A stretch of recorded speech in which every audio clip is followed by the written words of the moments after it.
Hello bachcho, let's see this question. So this question says, in order to describe the motion in 2 or 3 dimensions, we use A is positive sign, B is vectors, C is negative sign and D is both B and C. ठीक है, तो देखिए बच्चों, हमसे यहाँ पर ये पूछा गया कि हम यहाँ पर 2 या 3 डायमेंशनल मोशन को डिफाइन करने के लिए हम किसका यूज करते हैं। ठीक है, तो देखिए बच्चों, इस क्वेश्चन का जो आपका की कॉन्सेप्ट है वो क्या आएगा, आपका वेक्टर होगा। पहले इसका की कॉन्सेप्ट क्या आपका वेक्टर्स है। ठीक है, ये का क्या हो जाएगा, वेक्टर्स है। ठीक है, वेक्टर्स देखिए, वेक्टर्स को हम इसलिए रिप्रेजेंट, वेक्टर्स क्या होते हैं, वेक्टर्स एक ऐसी क्वांटिटी होती है जिसके बाद मैग्नीट्यूड भी होता है और डायरेक्शन भी होता है। ठीक है, तो जैसे ही हमारा मोशन क्या होता है, 2 डायमेंशनल 3 डायमेंशनल हम यूज करते हैं, तो वहां पर क्या करते हैं हम, पोजिशन कोऑर्डिनेट्स को दिखाने के लिए हम पोजिशन वेक्टर का यूज करते हैं, एक्सेलरेशन दिखाने के लिए हम एक्सेलरेशन वेक्टर का यूज करते हैं, पोजिशन जो चेंज होती है उनकी विद रिस्पेक्ट टू टाइम, उसको दिखाने के लिए हम डिस्प्लेसमेंट का यूज करते हैं। ठीक है, तो वो सब जो क्वांटिटीज हैं, ये सब क्वांटिटीज के यहाँ आपकी वेक्टर्स क्वांटिटी है।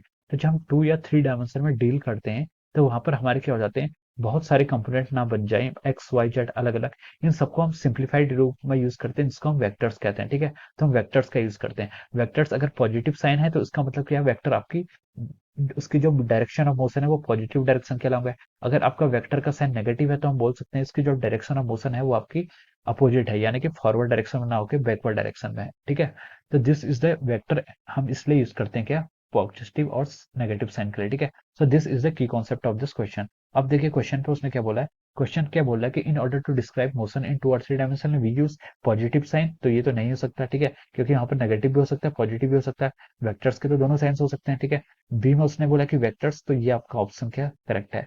सी बोला उसने क्या, नेगेटिव साइन, तो नेगेटिव साइन भी आपका गलत हो जाएगा।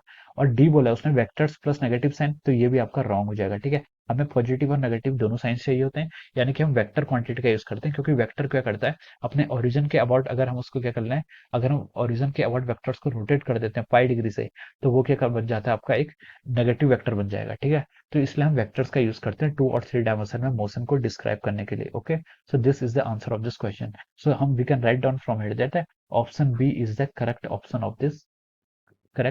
Of this question. Okay, option B आपका इसका राइट आंसर है इस क्वेश्चन का। Okay, so I hope you all understood this concept. All the best and thank you so much.